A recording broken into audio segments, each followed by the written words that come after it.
Assalamualaikum warahmatullahi wabarakatuh. Alhamdulillahi rabbil alamin. Wassalatu wassalamu ala asrafil anbiya'i wal mursalin. Wa ala alihi wa ashabihi wa man tabi'ahum bi ihsanin ila yaumiddin, amma ba'd.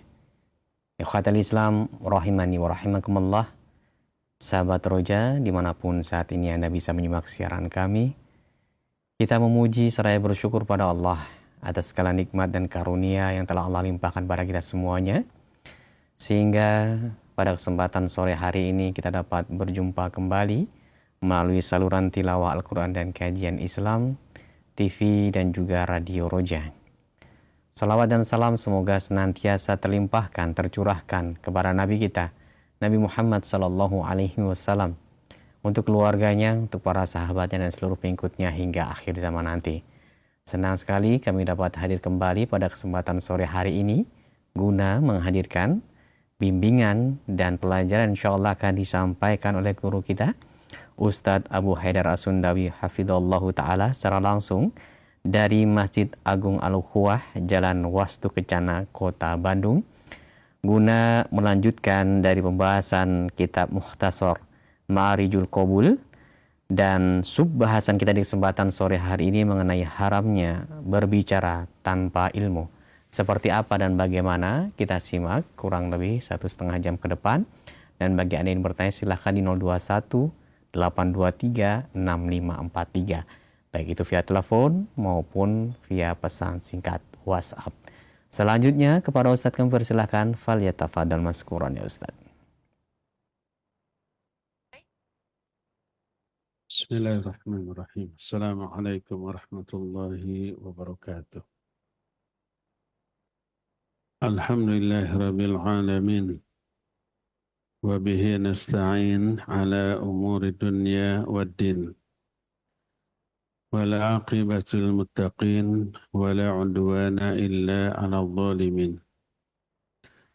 Wa asyhadu an la ilaha illallah al-malikul haqqul mubin. وأشهد أن محمدًا عبده ورسوله صادق الوعد الأمين والصلاة والسلام على أشرف الأنبياء والمرسلين وعلى آله وأصحابه أجمعين ومن تبعهم بإحسان إلى يوم الدين وبعد.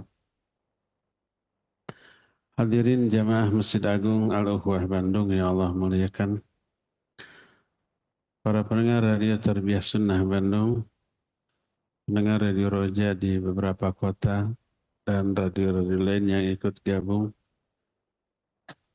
pemirsa Roja TV dan TV-TV lain, juga para netizen di mana saja Anda berada.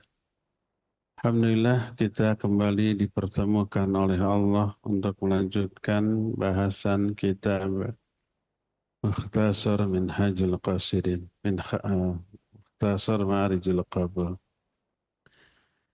Tema yang kita angkat sekarang adalah fi tahrimil qawli 'ala Allah bila ilmin wa tahrimil ifta fi dinillahi bima yukhalifun nusus. Bab tentang haramnya berbicara atas nama Allah tanpa ilmu, berbicara tentang agama. Agama ini Allah yang buat, Allah yang menetapkan. Berbicara tentang agama tanpa ilmu berarti berbicara atas nama Allah tanpa ilmu. Dan haramnya memberi fatwa tentang agama Allah dengan isi fatwa yang menyelisihi nas-nas Al-Quran dan Sunnah. Dalil dari Al-Quran dan hadis tentang hal ini amat sangat banyak. Pertama, Al-Quran surah Al-A'raf 33, Allah menyatakan, Qul innama harrama rabbiyal fawahisha ma dhahara minha wa ma batana wal isma wal baghya bighairil haqqi wa an tusyriku billahi ma lam yunazil bihi sultana wa an taqulu 'ala Allahi ma la ta'lamun. Katakan oleh Muhammad, hanyalah Rabbku, yaitu Allah, mengharamkan perbuatan-perbuatan keji, baik yang zahir ataupun yang batin. Mengharamkan juga berbuat dosa. Mengharamkan berbuat aniaya tanpa alasan yang hak. Dan menyekutukan Allah dengan sesuatu yang Allah tidak menurunkan keterangan tentangnya, dan kalian berbicara atas nama Allah tanpa ilmu. Ini 5 dosa-dosa besar yang Allah haramkan, dan dimulai dengan dosa besar terkecil. Pertama, berbuat fawahish, perbuatan keji baik zahir ataupun batin. Kedua, berbuat dosa. Ketiga, berbuat zalim. Keempat, musyrik, syirik. Di atas syirik itu ada yang lebih besar lagi, yaitu apa? Berbicara atas nama Allah tanpa ilmu, berbicara agama. Kenapa berbicara tanpa ilmu lebih besar dosanya daripada syirik? Karena syirik itu amal qasir, sedangkan berbicara tanpa ilmu amal muta'addi. Amal qasir artinya amal yang madaratnya, ini amal buruk, hanya untuk diri sendiri. Yang dosa, yang musyrik dirinya sendiri. Orang lain tidak terbawa-bawa dosa. Tapi berbicara tentang Allah atas nama Allah tanpa ilmu, dia sesat dan menyesatkan banyak orang. Akhirnya dia memikul dosa jariyah sampai hari kiamat. Walaupun dia sudah mati, omongannya atau tulisannya yang menyesatkan masih beredar di kalangan orang-orang yang hidup. Lalu orang-orang banyak yang tersesatkan, maka orang pertama tadi memikul dosa-dosa orang yang mengikutinya sampai hari kiamat. Sebagaimana hadis sahih riwayat Imam Muslim dalam kitab sahihnya, berkata Rasul alaihi salatu wasallam, man da'a ila dhalalatin kana alaihi minal itham mithla athami man tabi'ahu la yanqusu dhalika min atharihim syai'ah. Siapa orang yang mengajak manusia kepada kesesatan, bicara agama tanpa ilmu, sesat dan menyesatkan, maka dia memikul dosa ditambah dengan dosa orang-orang yang mengikuti kesesatannya, tanpa mengurangi dosa-dosa para pengikutnya sedikit pun. Para pengikutnya memikul dosa masing-masing, tapi orang yang pertama kali menyampaikan kesesatan memikul seluruh dosa para pengikutnya. Terus sampai akhir zaman. Dianya sudah mati, kesesatannya masih menyebar di kalangan orang-orang yang hidup, maka banyak orang tersesatkan. Apa akibatnya? Akibatnya dia memikul dosa jariyah. Jariyah itu artinya yang mengalir terus tanpa henti. Dan inilah yang disinyalir oleh Nabi SAW dalam sebuah hadis sahih riwayat Bukhari dan Muslim. Rasul SAW bersabda, Inna Allah la yaqbidul ilma intiza'an yantazi'u minan nas, walakin yaqbiduhu biqadbil ulama, hatta idha lam yabqa aliman, hatta idza lam yubqi aliman wattakhadha an-nasu ru'asa'a juhala fasu'ilu fa'aftau bighairi ilmin fadhallu wa adhallu. Sesungguhnya Allah tidak akan mencabut ilmu dari manusia dengan mencabut ilmu itu begitu saja dari kepala orang-orang. Enggak. Jadi tidak menjadi bagian dari sunnatullah ilmu dicabut dengan cara dilupakannya orang-orang berilmu begitu saja. Terlebih dari para ulama yang saleh. Tapi Allah mencabut ilmu dengan mewafatkan para ulama. Diwafatkan, ilmunya terbawa. Sehingga tidak lagi tersisa satu pun yang berilmu. Lalu manusia mengangkat orang-orang bodoh sebagai pemimpin tokoh dalam masalah agama. Lalu mereka ditanya, mereka menjawab tanpa ilmu, mereka sesat dan menyesatkan. Inilah beberapa dalil Al-Quran tadi dan hadis menjelaskan haramnya berbicara agama tanpa ilmu, bahkan keharamannya paling puncak melebihi bahaya yang ditimbulkan oleh perbuatan syirik. Ini yang pertama.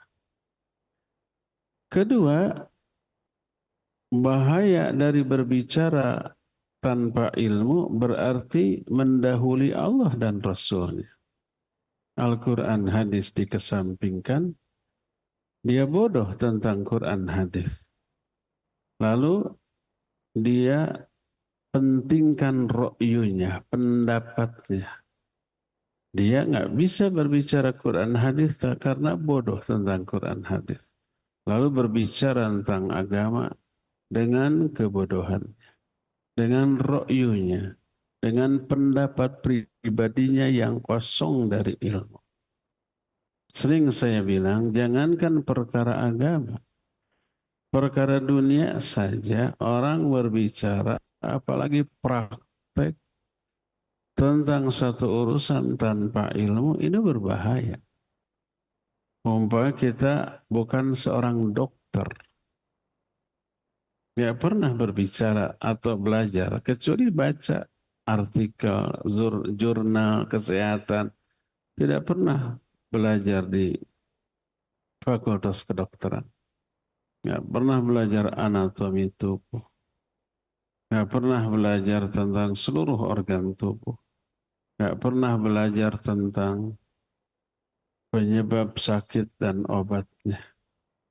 Itu hanya dokter di bawah bimbingan ahlinya. Kita hanya baca satu dua jurnal, satu dua artikel, bodoh tentang kedokteran. Lalu kita bicara tentang kesehatan. Apalagi memberi saran ke orang yang sakit. Oh, kalau sakitnya begitu, ini obatnya. Atau kita sakit mengobati diri sendiri. Ini berbahaya. Penyakitnya bisa tambah parah, minimal tidak sembuh-sembuh, bahkan bisa berakibat kepada kematian. Apalagi praktek langsung mengobati. Orang yang sakitnya asalnya biasa-biasa, diobati oleh bukan dokter, tambah parah. Begitu juga mobil, motor kita, ada keluhan rusak. Lalu kita bongkar sendiri. Padahal kita nggak punya ilmu tentang mesin. Hanya apalagi cuma lihat YouTube, langsung praktekkan. Dia bongkar motornya, mobilnya, tambah rusak, tambah parah. Itu dalam urusan dunia. Apalagi dalam perkara agama. Allah wanti-wanti melarang dalam Al-Quran surah Al-Hujurat ayat pertama dan ayat yang kedua. Kata Allah Azza wa Jalla, Ya ayyuhalladzina amanu la tuqaddimu baina yaday Allahi wa rasulihi wattaqullah innallaha sami'un alim. Hai orang-orang yang beriman, jangan kalian mendahului Allah dan Rasulnya. Bertakwalah kalian kepada Allah karena Allah Maha mendengar dan Maha mengetahui. Mendahului Allah dan Rasulnya berarti mendahulukan ro'yu, pendapat pribadinya daripada firman Allah dan sabda Rasul sallallahu alaihi wasallam. Quran sunnah tidak dipakai. Karena memang dia nggak paham tentang hal itu. Ro'yunya kemudian main dalam perkara agama. Ini berbahaya. Di ayat keduanya Allah menyatakan, Ya ayyuhalladzina amanu la tarfa'u aswatakum fawqa sawtin nabi wa la tajharu lahu bil qawli kajahri ba'dikum li ba'din an tahbatu a'malukum wa antum la tash'urun. Hai orang-orang yang beriman, jangan kalian tinggikan suara kalian di atas suara Nabi. Wala tajharu lahu bil qaul, jangan juga kalian mengeraskan suara kepada Nabi ketika berbicara seperti kalian berbicara mengeraskan suara di atas suara orang lain. Di hadapan Nabi nggak boleh. Apa ancaman? Ancaman dari antah batu a'malukum wa antum la tash'urun.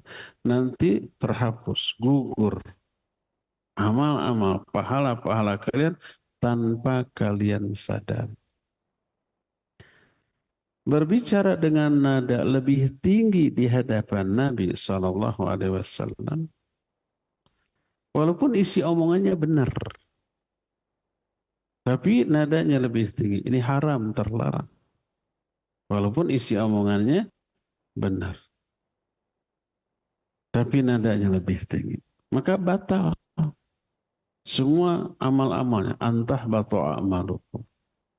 Ya dia berdosa, ya pahala-pahalanya dihapus.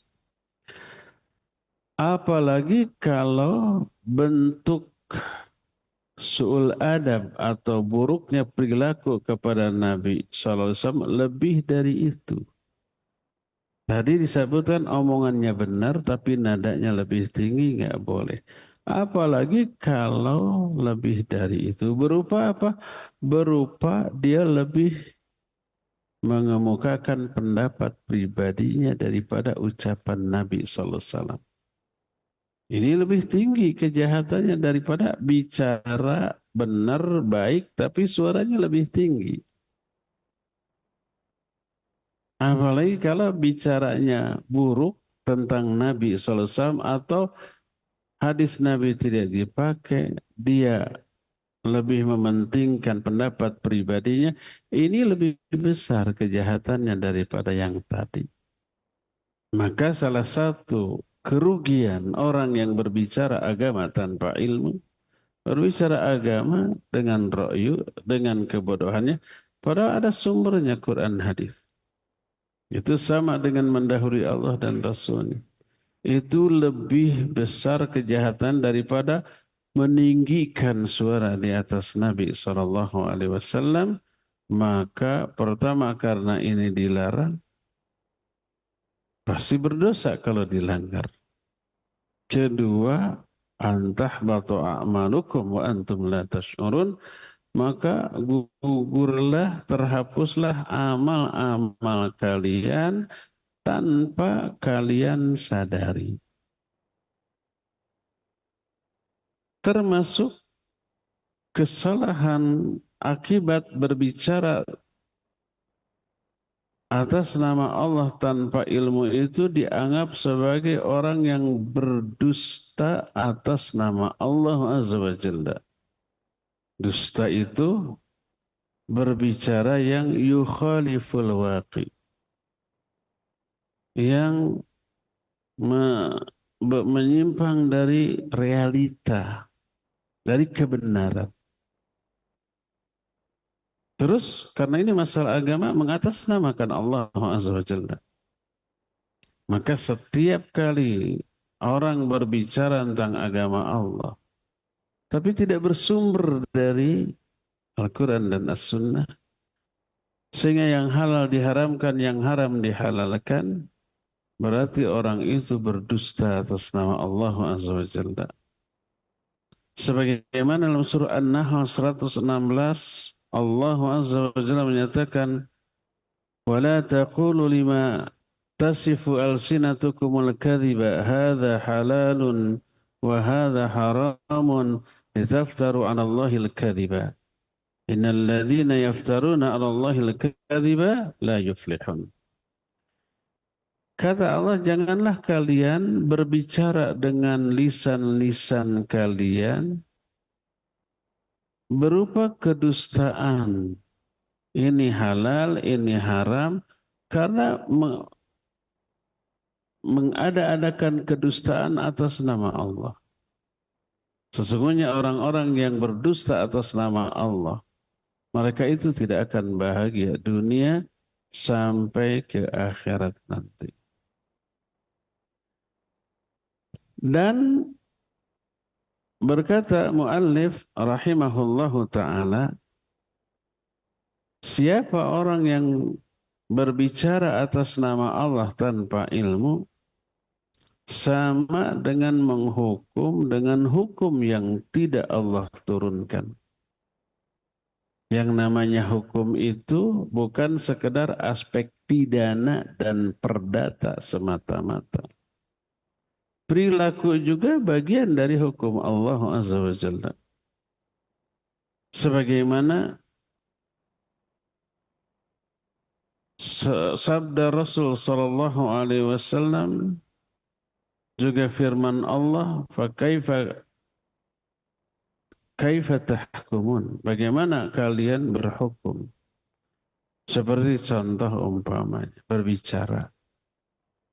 Berbicara ini ada aturannya, hukum Allah ketika berbicara. Apa hukum Allah ketika berbicara? Harus berkata benar. Jangan dusta, jangan ghibah, jangan mencela, jangan menghina. Itu hukum Allah. Ketika seseorang berdusta, berghibah, berarti dia tidak berbicara berdasarkan hukum Allah Azza wa Jalla. Termasuk larangan berbicara tanpa ilmu, ini hukum Allah. Siapa orang yang melanggar ini, berbicara tentang agama Allah tanpa ilmu, tanpa memahami Quran Sunnah, berarti menetapkan hukum dengan hukum yang tidak Allah turunkan. Dan ini terancam dengan setidaknya 3 ayat di dalam Al-Quran. Dalam surah Al-Ma'idah 44, 45, 47 dengan lafaz awal yang sama tapi kalimat akhir yang berbeda. Wa man lam yahkum bima anzalallah fa ulaika humul kafirun. Di dalam ayat 44-nya. Al-Maidah ayat 44. Di ayat 45-nya wa man lam yahkum bima anzalallah fa ulaika humul zalimun. Di ayat 47-nya fa ulaika humul fasiqun. Disebut kafir, disebut zalim, disebut fasik. Yang benar itu yang mana? Apakah kafir, zalim, fasik? Tiga-tiganya benar. Terus apa yang membedakan? Yang membedakan adalah motif dan situasinya. Anggapan orang yang menerapkan hukum yang bukan dengan hukum Allah. Kalau ada orang menerapkan hukum dalam aspek apapun, hukum yang diterapkannya hukum buatan manusia. Dan keyakinan buatan manusia lebih baik daripada buatan Allah. Hukum Allah itu sudah nggak sesuai dengan zaman umpamanya. Maka dia nggak pakai, dia terapkan hukum buatan manusia, dia kafir. Keluar dari Islam, murtad. Karena apa?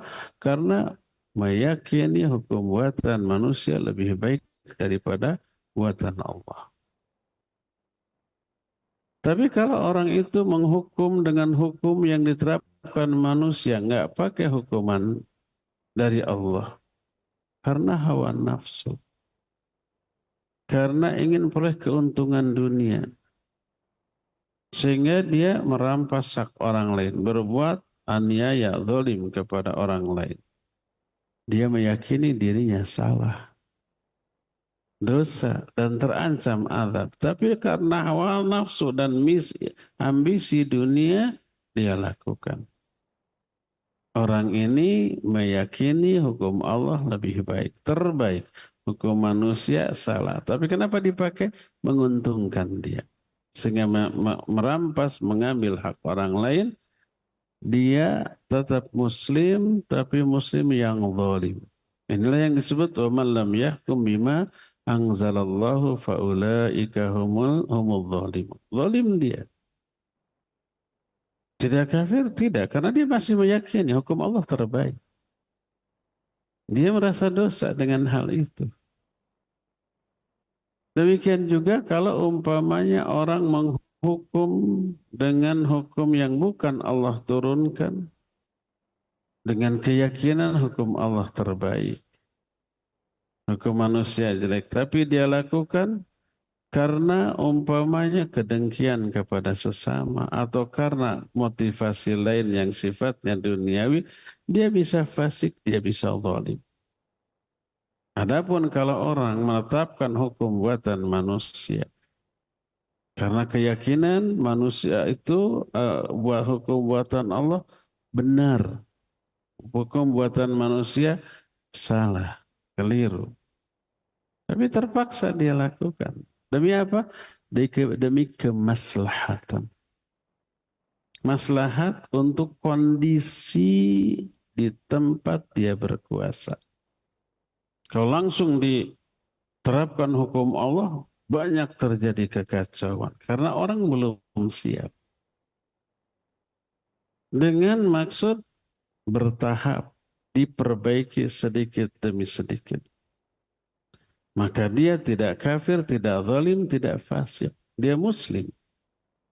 Ada nggak di zaman Nabi SAW penguasa yang begini? Dia muslim tapi tidak menerapkan hukum Allah. Ada. Namanya Kaisar Najasyi. Penguasa Habsyi. Dia muslim. Tapi menyembunyikan keislamannya. Rakyatnya umumnya tidak tahu bahwa dia muslim. Umumnya Nasrani. Nah, dia sembunyikan keislaman.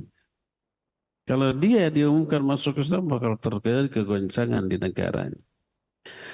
Makanya kata Syekhul Islam, kadang dia tidak sholat dan tidak saum Ramadan karena harus menerima delegasi tamu dari luar negeri dia. Dia sholatnya sendirian di kamarnya. Dia penguasa muslim dan tidak menerapkan hukum Allah dalam kekuasaan. Ketika raja ini mati, Nabi SAW diberitahu oleh Allah di Madinah, kan jauh jaraknya. Habsyi di Afrika, ini di Madinah. Apa kata Nabi SAW? Diumumkan, matal yauma akhukum saleh. Dalam riwayat lain, matal yauma Abdullahis saleh.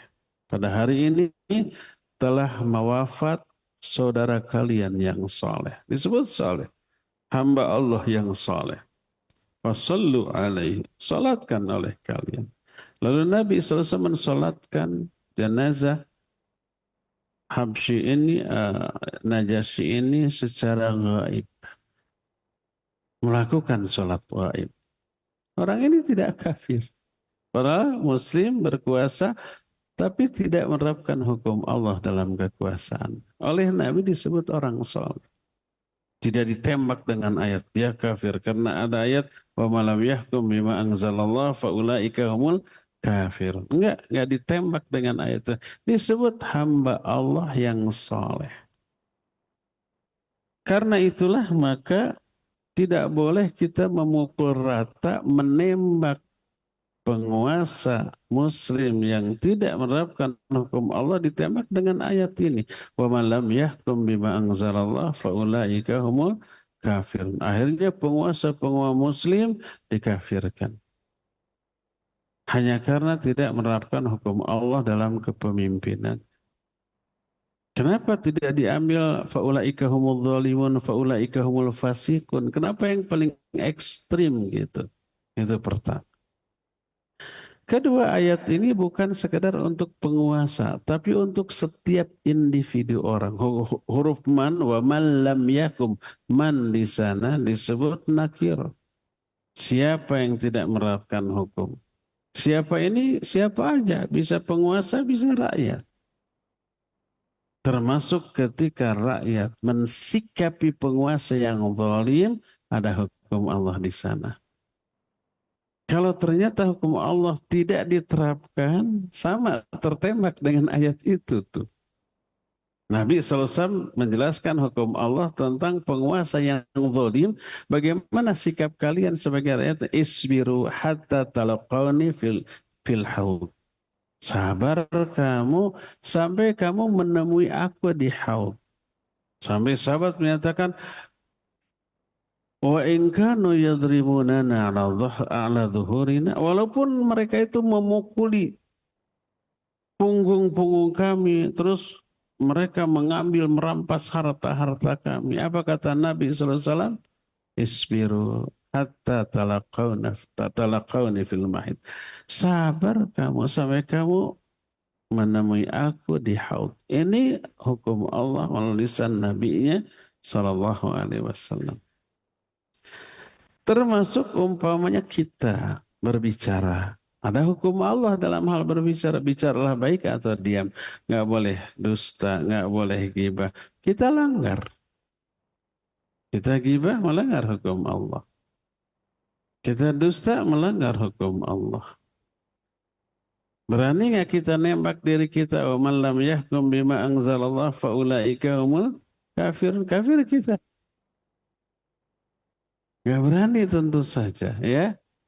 Berdusta itu haram, dosa besar, tapi tidak mengeluarkan pelakunya dari Islam, tidak murtad. Tidak boleh orang berdusta, bergibah, menghina, ditembak dengan wa man lam yahkum bima anzalallahu fa ulaika humul kafirun. Kamu tidak menerapkan hukum Allah dalam berbicara. Kafir kamu. Berani enggak? Akhirnya setiap dosa pelanggaran divonis kafir, bahaya. Tanya dirinya pernah nggak dusta? Dirinya pernah nggak menyakiti ibunya? Dirinya pernah nggak melakukan dosa? Ya pasti pernah, karena nggak ada manusia yang maksum. Berarti ketika berdosa tidak menerapkan hukum Allah dalam perkara tersebut. Bisa kufur nanti. Saya pernah dialog dengan takfiri yang menganggap di luar dirinya kafir, pelaku dosa besar kafir. Saya tuntut begitu. Anda pernah berdusta? Ya namanya juga orang lah. Kafir. Karena itu hukum Allah yang Anda langgar dalam hal berbicara. Anda pernah berbuat dosa? Ya pastilah. Nah berarti melanggar hukum Allah dalam hal itu, kafir dong. Dia ngahulung, emang kita semua kafir. Akhirnya ngomong begitu. Putus asa dia, ya. Itulah kalau berbicara tentang agama Allah tanpa ilmu. Jadi berbicara atas nama Allah, yaitu dalam perkara agama tanpa ilmu, termasuk bentuk berhukum dengan hukum yang tidak Allah turunkan. Maka dia zalim atau fasik. Tidak dianggap kafir selama dia menganggap hukum Allah, aturan Allah terbaik. Kecuali kalau dia menghalalkannya. Kenapa kamu menghina, berdusta, ghibah? Halal kok, nggak haram. Terus ada ayat Allah, itu ayat Allah mah nggak benar. Dia bisa kafir. Kalau menganggap salah terhadap ayat Allah Subhanahu wa Ta'ala. Selain itu, berbicara atas nama Allah tanpa ilmu merupakan perbuatan mengikuti hawa nafsu. Kita kan harus mengikuti Quran Sunnah dalam segala hal. Termasuk dalam perkara yang mubah, ya, karena ada sunnah Nabi dalam perkara yang mubah tersebut. Mau tidur, mau makan, ada sunnah Nabi sallallahu alaihi wasallam. Doanya ada, tata caranya ada. Keluar masuk WC ada sunnah Nabi sallallahu alaihi wasallam. Keluar masuk pasar ada adabnya. Naik turun kendaraan ada doa zikir, ada adabnya. Itu sunnah Nabi alaihi salatu wasallam. Ikuti. Termasuk berbicara, apalagi perkara agama, maka wajib didasarkan pada ilmu. Perkara dunia aja begitu. Saya umpamanya tidak akan berani berbicara tentang masalah kesehatan. Selama ada dokter di sana, kita nggak pernah tahu, ya udah dokter serahkan ke dokter. Nah, apalagi dalam masalah agama. Berkata Ibnu Abdul Izzi Al-Hanafi dalam kitab Syarah Al-Aqidah Al-Tahawiyah. Kata beliau, "Man takallama biduni ilm, fa innama yattabi'u hawah." Siapa orang yang berbicara tanpa ilmu, maksud tentang agama, maka hanyalah dia itu mengikuti hawa nafsunya. Lalu dikutip sebuah ayat yang terdapat dalam surah Al-Qasas ayat 50, "Wa man adhallu mimman ittaba hawahu bighairi hudan min Allah." Siapa orang yang lebih sesat dibanding orang yang mengikuti hawa nafsunya tanpa ilmu dari Allah, tanpa petunjuk dari Allah. Berbicara tentang suatu tanpa petunjuk dari Allah, tanpa memperhatikan Quran Sunnah dalam hal itu, dia mengikuti hawa nafsu, kata Allah, dia paling sesat. Wa man adhallu, man di sana bermakna nafi. Nafi itu artinya tidak.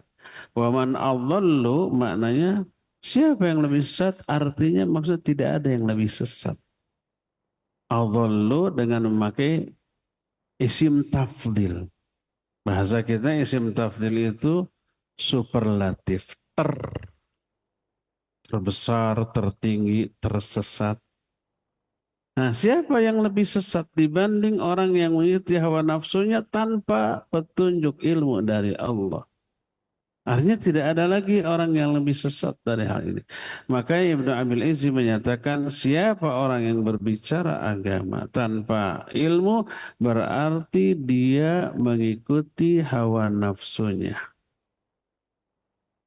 Jadi lihat orang-orang yang berbicara tentang Allah tanpa ilmu banyak poin yang dilanggar. Pertama, berbicara atas nama Allah tentang agama tanpa ilmu itu dosa terbesar dibanding 5 atau 4 dosa besar yang lainnya. Kedua, orang yang berbicara tanpa ilmu sama dengan orang mendahului Allah dan Rasulnya.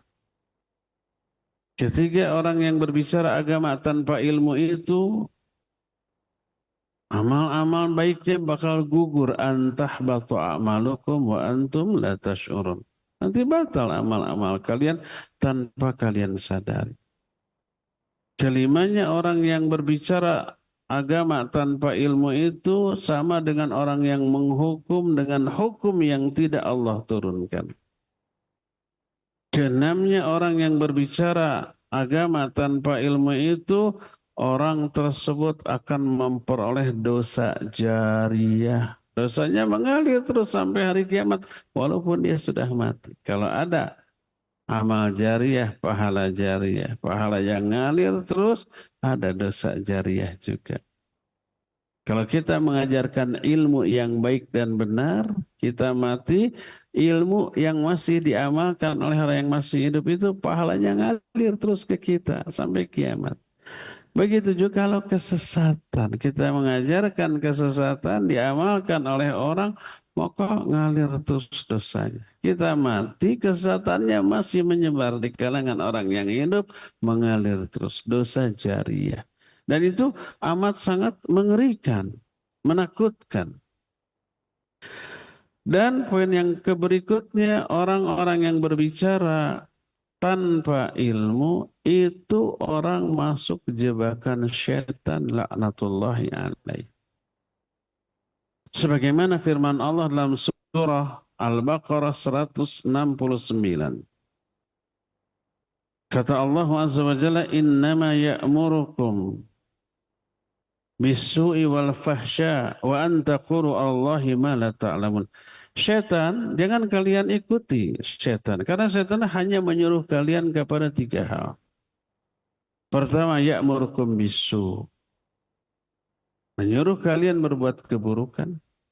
wal fahsya, berbuat kekejian, wa an taqulu 'ala Allahi ma la ta'lamun, dan menyuruh kalian untuk berbicara atas nama Allah tanpa ilmu. Karena setan tahu berbicara tentang agama tanpa ilmu itu amal muta'addi, amal buruk muta'addi, maksudnya amal buruk yang dampak keburukannya menyebar luas ke banyak orang. Kita lihat betapa dahsyatnya keburukan yang timbul dari berbicara tentang agama tanpa ilmu, maka diharamkan. Itu beberapa ayat, belum hadis. Adapun hadis, di antaranya dalam hadis yang sahih riwayat Imam Bukhari dari Abdullah bin Mas'ud radhiyallahu an. Kata Ibnu Mas'ud, kuntu ma'an Nabi sallallahu alaihi wasallam fi harthin bil Madinah wa huwa yatawakkau ala asib. Famarra binafari minal Yahud. Faqala ba'dhum salluhu anir ruh. Wa qala ba'dhum la tas'alu li'alla yusmi'akum ma takrahun. Faqamu ilaihi faqalu ya Abal Qasim hadithna anir ruh. Faqama sa'atan yandur. Fa'arabtu annahu yuha ilaih fata'akhartu anhu hatta sa'adal wahyu. Thumma qala wa yas'alunaka anir ruh. Qulir ruhu min amri rabbi wa ma utitum minal ilmi illa qalila. Kata Ibnu Mas'ud, lihat bagaimana sikap Nabi sallallahu alaihi wasallam ketika ditanya tentang agama, tapi beliau tidak tahu, belum dapat wahyu tentang hal itu. Beliau tidak sotoy, tidak menjawab dengan pendapat pribadinya. Kata Ibnu Mas'ud, aku bersama Rasul sallallahu alaihi wasallam di sebuah kebun di Madinah. Beliau saat itu sedang bersandar di batang pohon kurma. Lewatlah beberapa orang Yahudi. Orang Yahudi tahu ini Nabi Muhammad SAW. Sebagian orang Yahudi itu berkata, tanya dia tentang ruh. Sebagian lain menyatakan, jangan tanya apapun, nanti kalian bisa mendengar apa yang tidak kalian sukai. Ikhtilaf di kalangan Yahudi. Tapi akhirnya mereka menghampiri Nabi SAW lalu bertanya, hai Abul Qasim, terangkan kepada kami tentang ruh. Nabi SAW belum tahu tentang ruh, belum ada wahyu Allah yang turun. Maka beliau sesaat diam memandang mereka, kata Ibnu Mas'ud, aku tahu wahyu sedang turun kepada beliau. Aku mundur. Sampai selesai wahyu, lalu Nabi SAW menyampaikan wahyu ini. Allah berfirman, wa yas'alunaka 'anir ruh. Qulir ruhu min amri rabbi wa ma utitum minal ilmi illa qalila. Mereka bertanya kepadamu, hai Muhammad, tentang ruh. Jawab, ruh itu urusan Rabbku, urusan Allah. Dan kalian tidak diberikan ilmu tentang ruh ini kecuali hanya sedikit. Lihat, Nabi SAW tidak langsung menjawab dengan ra'yu atau pendapatnya, tapi menunggu turunnya wahyu. Ini kasus pertama.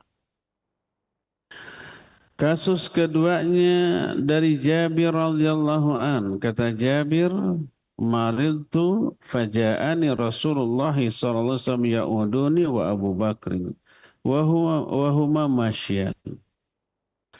Fa'atani wa qad ughmiya alayya. Fatawadda'a Rasulullah sallallahu alaihi wasallam thumma sabba wudu'ahu alayya. فقلت يا رسول الله كيف أقضي في مالي كيف أصنع في مالي قال فما أجابني بشيء حتى نزلت آية الميراث وعلى هذا ترجم البخاري rahimahullah fi sahih baban ma kana an-nabiy sallallahu alaihi wasallam yus'alu mimma lam yunzal alaihi al-wahyu fayaqulu la adri aw lam yujib hatta yanzil alaihi al-wahyu. Kata Jabir, aku sakit. Datanglah Nabi sallallahu alaihi wasallam menjengukku bersama Abu Bakar, kedua-duanya berjalan kaki. Mereka berdua datang ketika aku pingsan. Lalu beliau berwudu. Lalu mengucurkan air wudunya ke wajahku. Lalu aku bertanya, wahai Rasulullah, apa yang harus aku lakukan dengan hartaku? Kalau aku mati, hartaku itu gimana? Maka Nabi pun terdiam. Beliau tidak menjawab sedikit pun. Disebut fama ajabani bisyai'in. Beliau tidak menjawab pertanyaanku sedikit pun. Hatta nazalat ayat al-miras, sampai turun ayat tentang waris. Jadi beliau tidak menjawab dengan ra'yunya sebelum ada wahyu turun. Lalu setelah ayat tentang waris turun, baru disampaikan, dibacakan. Maka Imam Bukhari dalam kitab sahihnya membuat judul bab tentang perkara ini dengan bab makanan Nabiyu sallallahu alaihi wasallam yus'al mimma lam yanzil alaihi wahyu. Perkara yang Nabi ditanya tentang sesuatu yang wahyunya belum turun, fayaqulun la adri. Lalu beliau berkata, aku tidak tahu.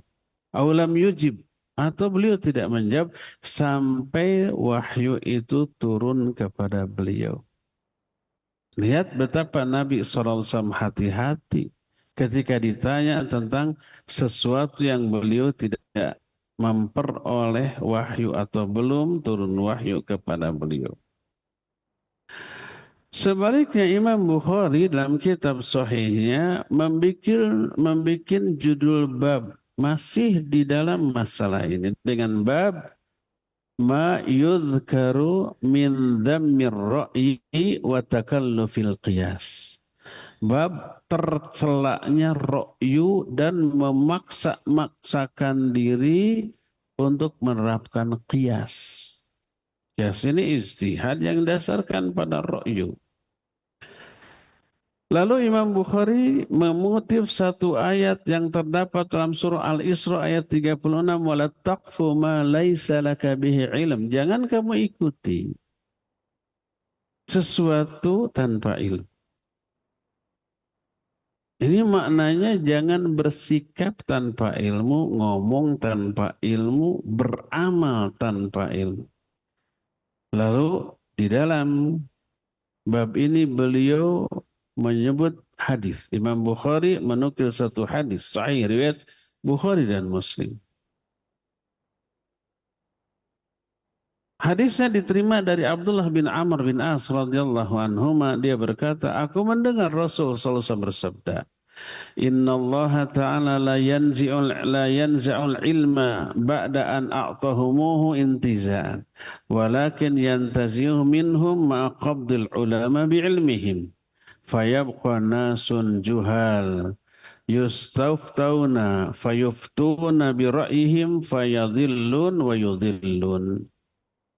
Sesungguhnya Allah tidak akan mencabut ilmu setelah Allah berikan kepada manusia dengan dicabut begitu saja. Tadinya hafal jadi lupa semua. Tadinya pinter jadi blow on. Enggak pernah begitu. Tapi Allah mencabutnya dengan mematikan para ulama, maka hilang beserta ilmunya. Tersisalah manusia-manusia bodoh. Lalu manusia baru dimintai fatwa. Mereka berfatwa dengan ro'yunya. Mereka sesat dan menyesatkan. Sahal bin Hunayf, dia pernah berkata, Ya ayuhan nas, ittahimu ra'yakum ala dinikum. Laqad ra'aytuni yawma abi jandal, walau walau astati'u an arudda amra Rasul sallallahu alaihi wasallam la radadtuhu. Kata Sahal bin Hunayf, wahai manusia, tuduh tu ra'yumu. Salahkan ra'yumu, jangan menyalahkan agamamu. Kalau ra'yu kita memandang ini agama kok aneh ya aturannya.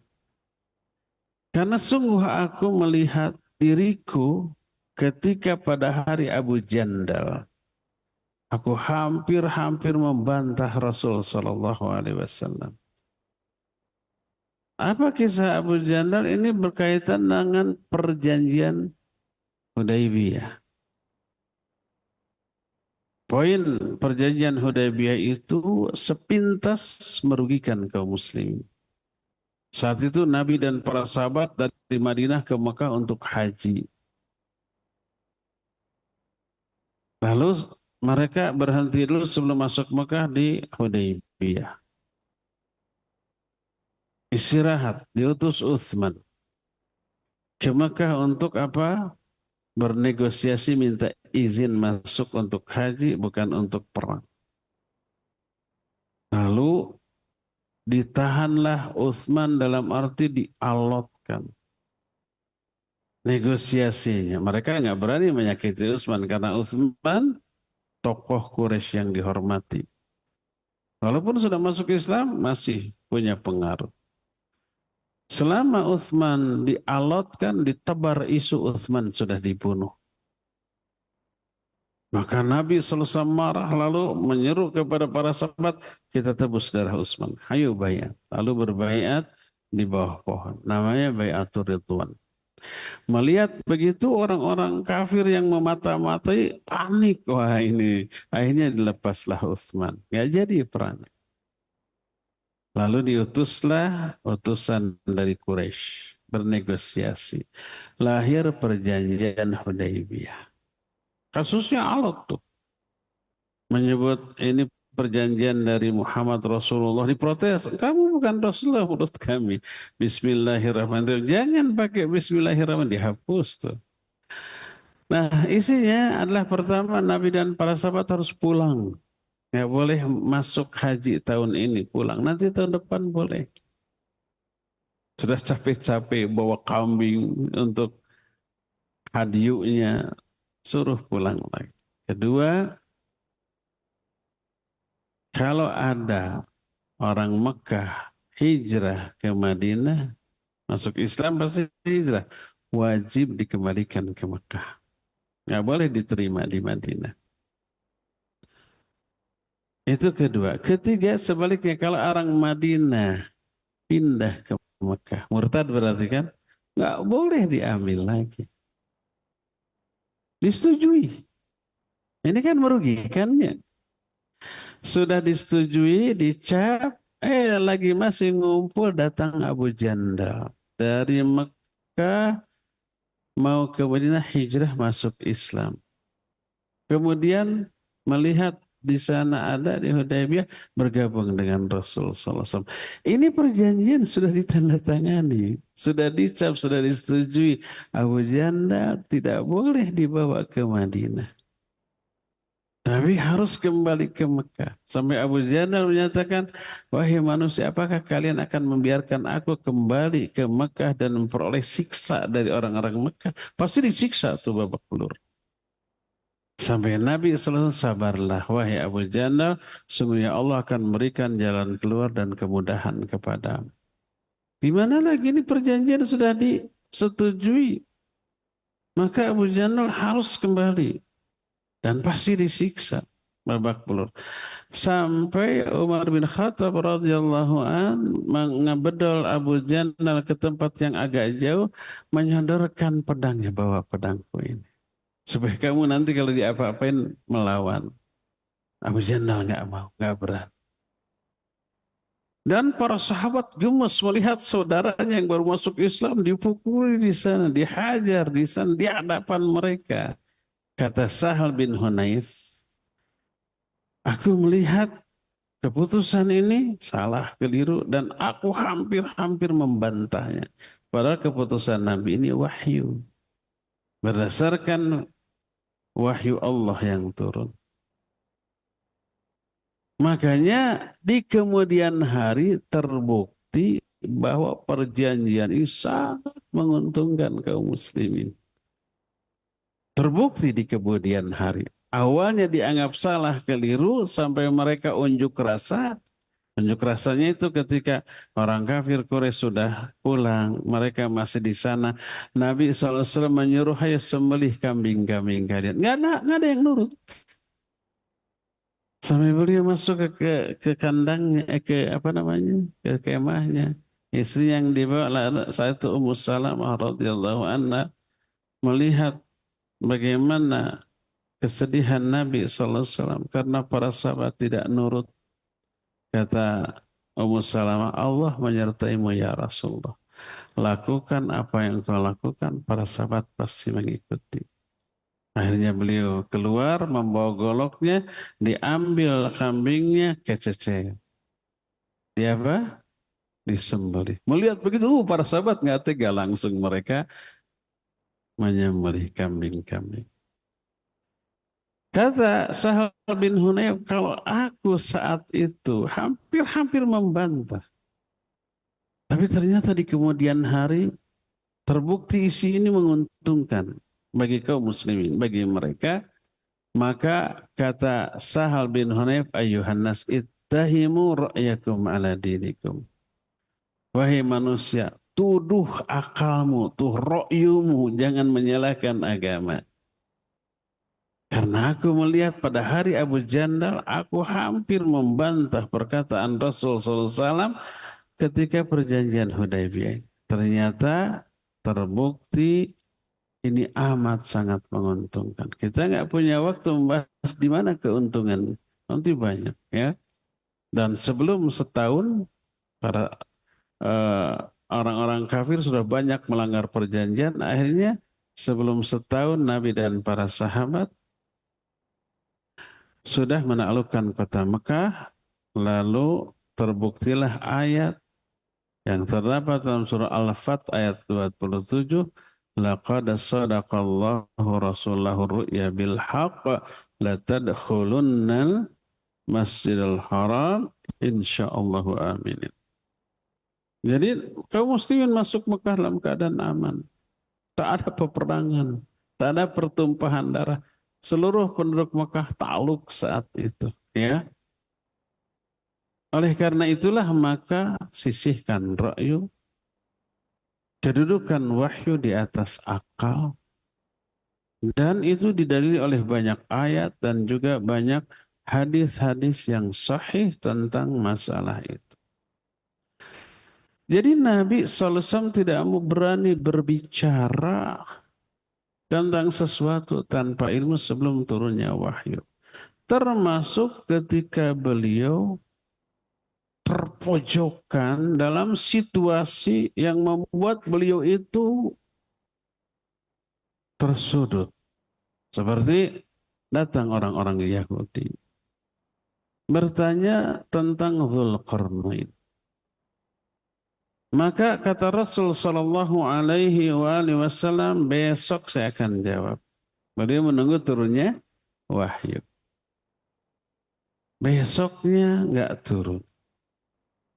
Lusanya enggak turun. Mereka nagih. Dijanjikan lagi besok, lusa, dan seterusnya lagi. Berhari-hari wahyu enggak turun. Sampai disindir pedas. Orang Yahudi membuat syair, di kalangan kami ada orang yang ngaku sebagai nabi. Pas ditanya jawabnya besok lusa, besok lusa. Terpojok kan?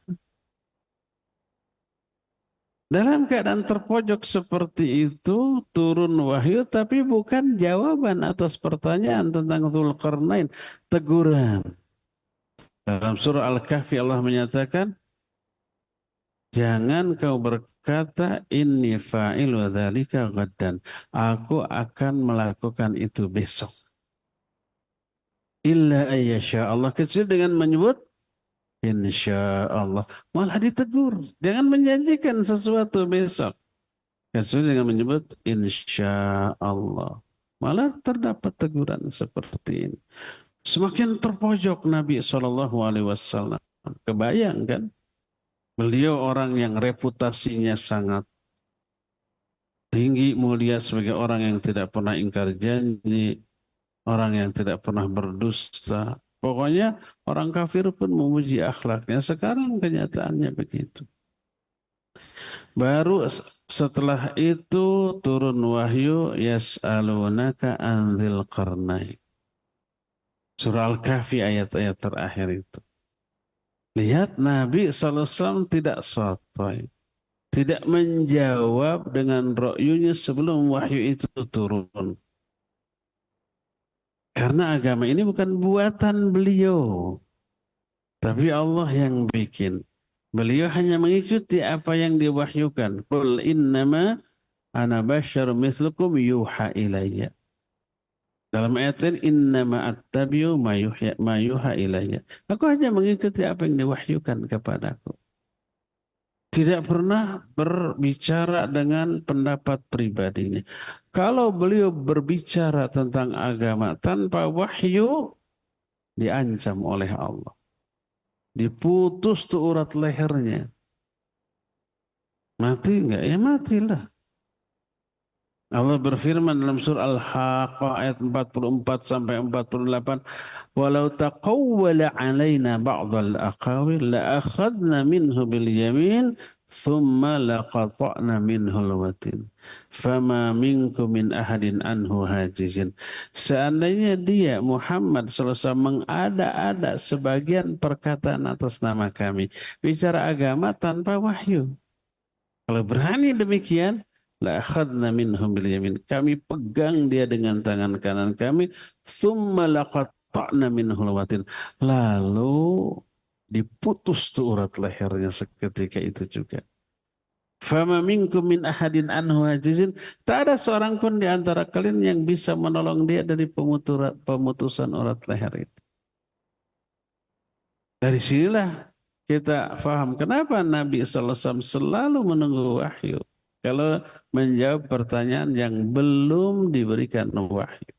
Beliau lebih baik menunggu, walaupun selama menunggu diejek, ya itu jauh lebih selamat. Daripada kepepet lalu memaksakan diri menjawab tanpa ilmu, itu lebih berbahaya. Ya. Lihat bagaimana Allah mengajarkan nabinya untuk selalu berbicara berdasarkan wahyu walaupun dalam kondisi kepepet. Maka semua keterangan tadi ayat dan hadis menjadi dalil yang pasti, yang qat'i tentang haramnya berbicara tentang apapun tanpa ilmu, apalagi tentang agama ini. Ya, dengan ra'yu, dengan hawa nafsu, dengan kebodohan, maka itu terlarang. Ya, demikianlah penjelasan kita tentang hal ini. Insya Allah kita akan lanjut pembicaraan tentang ini di hari Jumat yang akan datang. Sekarang cukup sampai di sini dan kita masuk ke sesi tanya jawab seperti biasa. Setiap Jumat pertanyaan dari TV dan Radio Raja kepada Akhi Ari, hafizahullah, silakan untuk memandu tanya jawab dengan pendengar dan pemirsa. Silakan Ari. Taib Ustaz, barakallahu fikum. Jazakallahu khairan atas kesediaan Ustadz untuk menyampaikan pelajaran dan bimbingan kepada kaum muslimin dan muslimat, sahabat roja dimanapun bisa menyimak siaran ini.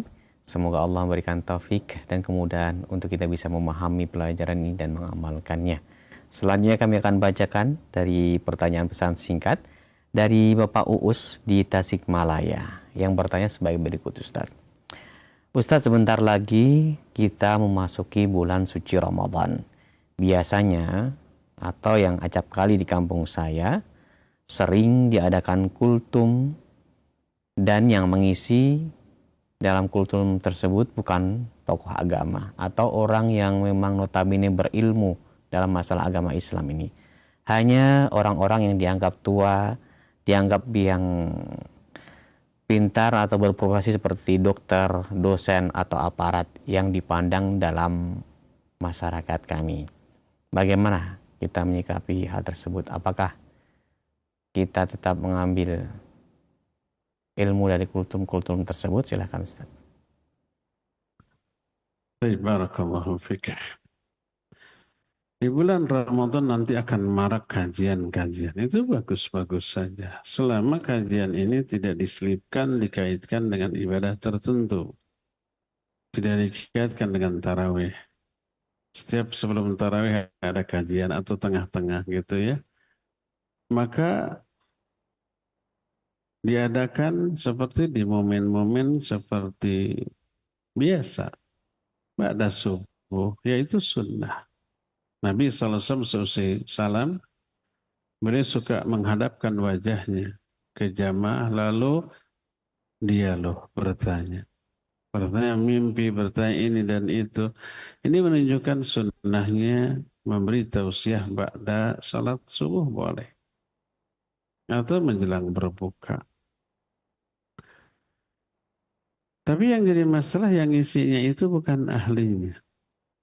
Asal dia bergelar sarjana, S1, S2, apalagi S3, walaupun di dalam mata kuliah umum, dalam disiplin ilmu umum, doktor di bidang sains, doktor di bidang kedokteran, doktor di bidang umpamanya sosial, ekonomi, disuruh berbicara tentang agama. Nah, kalau berbicara ekonomi ya dia ahlinya boleh, bagus.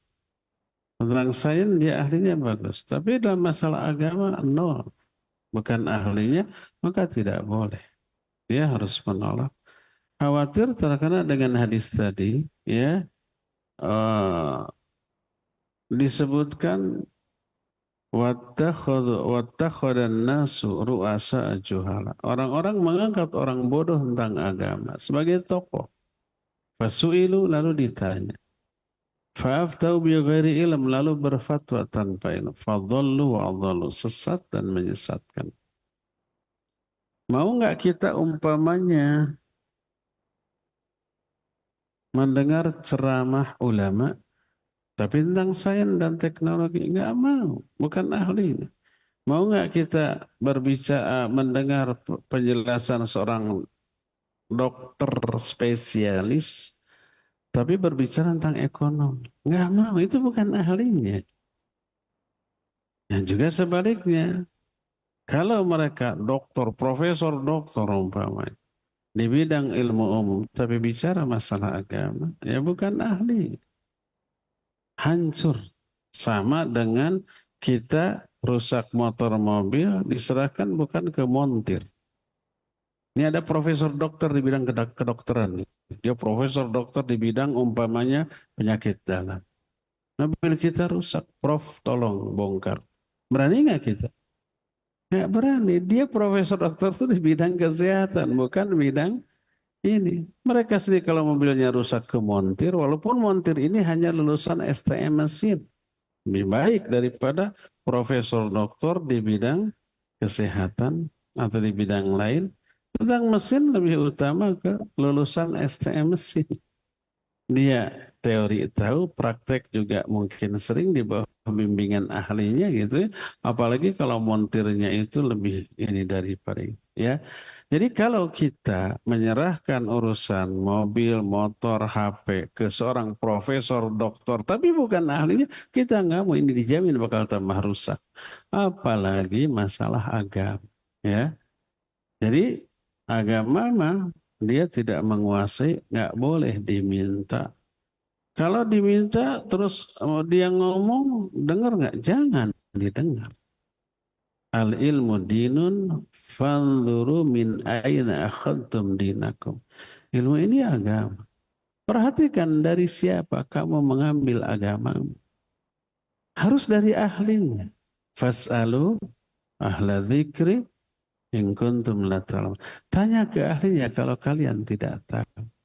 Profesor doktor di bidang sains bukan ahli agama, jangan suruh bicara masalah agama. Idza wusidal amru ila ghairi ahli fantadhiris sa. Kalau satu urusan diserahkan bukan kepada ahlinya, hancur. Tunggu saat kehancuran, rusak. Mau nggak kita agamanya rusak hanya karena mendengar profesor doktor di dalam ilmu lain tapi buta agama? Nggak mau. Sebagaimana kita nggak mau motor kita, mobil kita rusak terus diserahkan ke profesor doktor bidang kedokteran. Nggak akan mau rusak ini. Lebih baik lulusan STM mesin daripada profesor doktor di bidang lain. Itu urusan dunia, apalagi urusan akhirat ya. Wallahu a'lam bishawab. Silakan lagi Ari. Baik, barakallahu fikum. Terima kasih atas jawaban dan nasihatnya. Semoga bermanfaat untuk yang bertanya khususnya.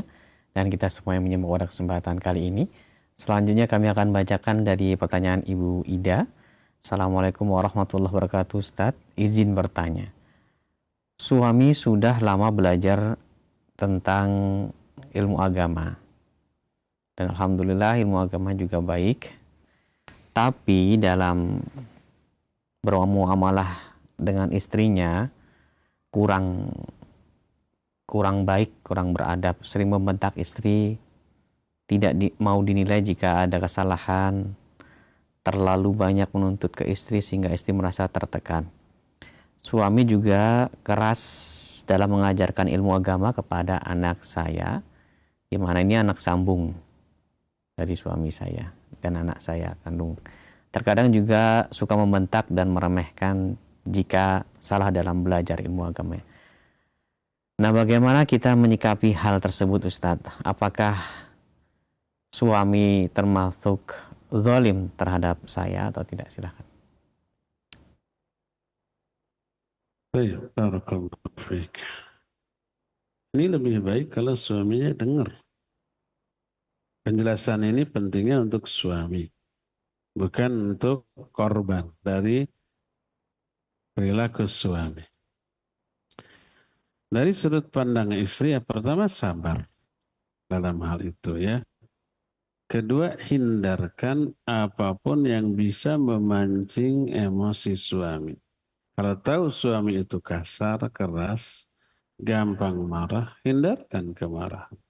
Taatlah, berbuat baiklah, lakukan kewajiban, penuhi hak-haknya, didik juga anaknya untuk menurut kepada ayahnya untuk menghindari hal itu. Yaitu pertama, sabar dan jangan pancing emosinya.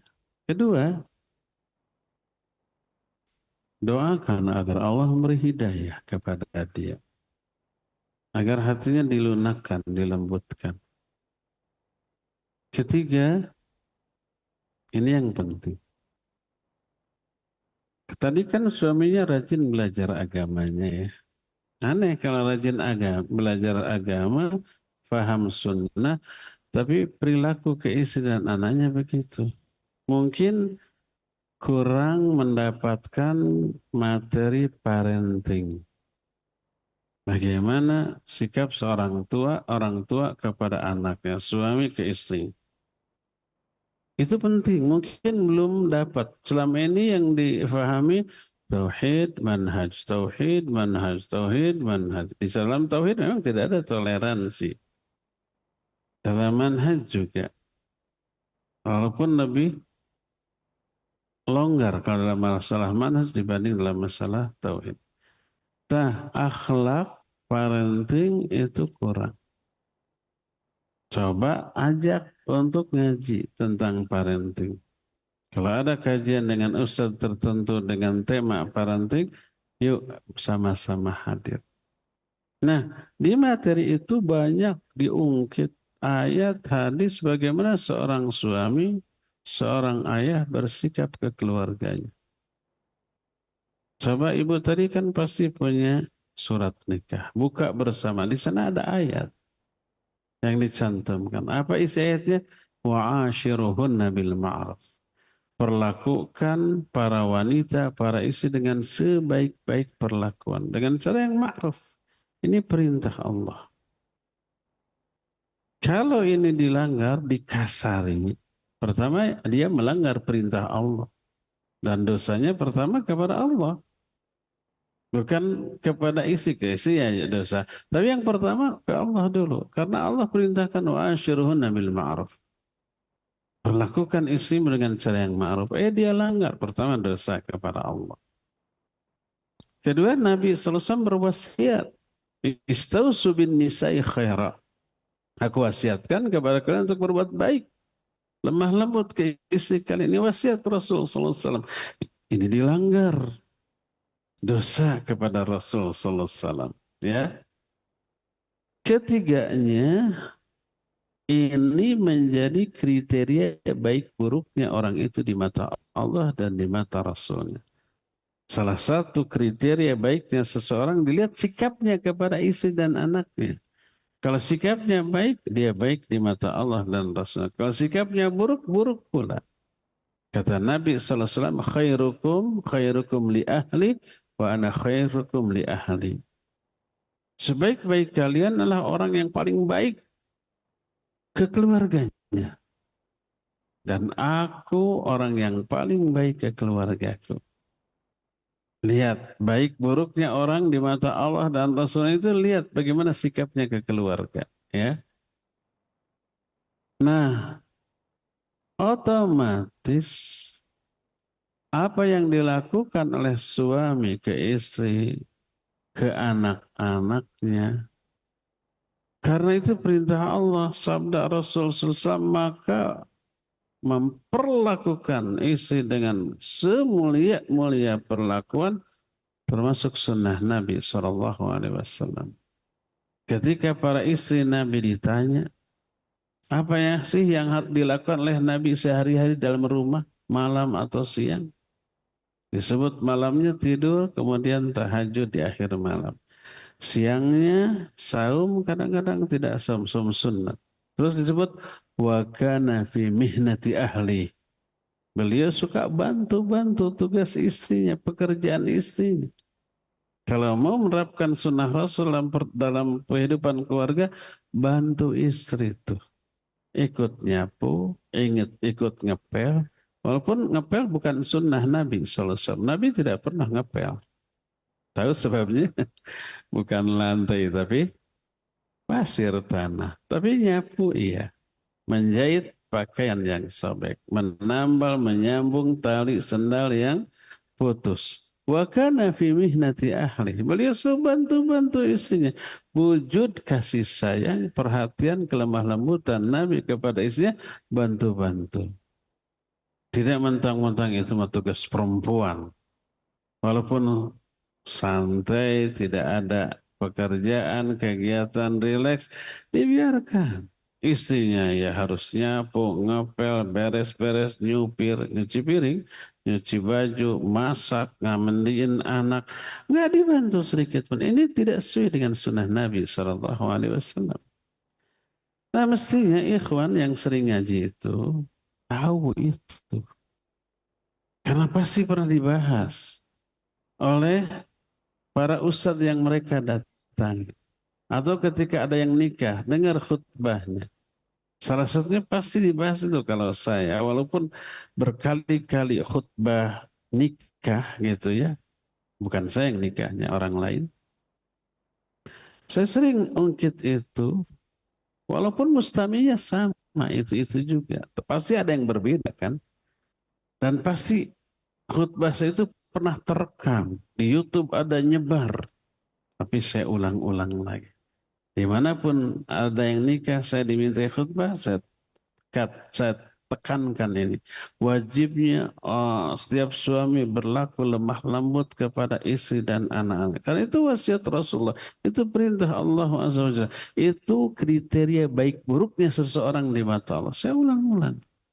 Mungkin ada di antara mustami yang pernah dengar. Mungkin pernah di pernikahan yang lain atau pernah dengar di YouTube-nya atau di video yang dan yang lainnya, nggak masalah. Diulang berkali-kali untuk mengingatkan. Nah, jadi bawa suami ke kajian yang membahas itu. Semoga itu jadi ilmu. Dan setelah ilmu itu hidayah. Mengundang turunnya hidayah Allah.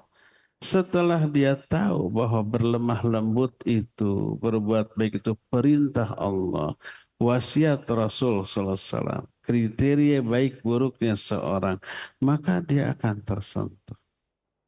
Ilmunya akan mentaati Allah. Saya berbuat baik ke istri saya bukan semata-mata istri saya, tapi perintah Allah. Saya berlaku lemah lembut ke istri saya bukan semata-mata istri tapi wasiat Rasul Sallallahu Alaihi Wasallam. Minimalnya begitu. Syukur-syukur kalau ya ini orang yang paling saya cintai, paling besar jasanya ke saya, membuat saya ada, membuat saya terhindar dari maksiat. Apalagi Allah perintahkan, Rasul selesai mewasiatkan, lengkap sudah motivasi seorang suami berbuat baik, peduli dan perhatian kepada istrinya sudah. Maka terciptalah suasana rumah tangga yang menyenangkan. Dan itu tanda baiknya atau kebaikan yang ingin Allah berikan kepada satu keluarga. Berkata Nabi SAW, Ya Aisyah irfiqi fa inna Allah idza arada bi ahli baitin khaira adkhala alaihi rifq. Wahai Aisyah, berlaku lemah lembutlah kamu. Karena apabila Allah menginginkan kebaikan kepada sebuah keluarga, Allah masukkan kelemah lembutan kepada mereka. Ya, jadi bawa ngaji supaya Allah memberi hidayah kepada dia untuk berlemah lembut. Semoga Allah memudahkan suami dari istri yang bertanya tadi untuk memperoleh hidayah ini, dan semoga seluruh kaum muslimin laki-laki kepala rumah tangga ya perlakukan istri dan anak-anak sebaik-baik perlakuan, karena itulah perintah Allah, karena itulah wasiat Rasul sallallahu alaihi wasallam. Ketaatan kita salah satu diukur dari sikap kita kepada istri, dan baik buruknya kita salah satunya diukur dari sikap kita ke istri dan anak-anak kita. Kita menempatkan diri kita sebagai orang yang baik atau yang buruk. Kalau umpah kasar ke istri dan anak-anak, berarti kita memilih menjadi orang buruk di mata Allah dan Rasul-Nya. Kalau kita ingin menjadi orang yang baik di mata Allah dan Rasul-Nya, perlakukan istri dan anak-anak dengan sebaik-baik perlakuan, di sanalah kebaikan kita akan kita dapatkan ya. Cukup ya sampai di sini. Insyaallah kita akan berjumpa kembali di masa yang akan datang. Subhanakallahu bihamdik.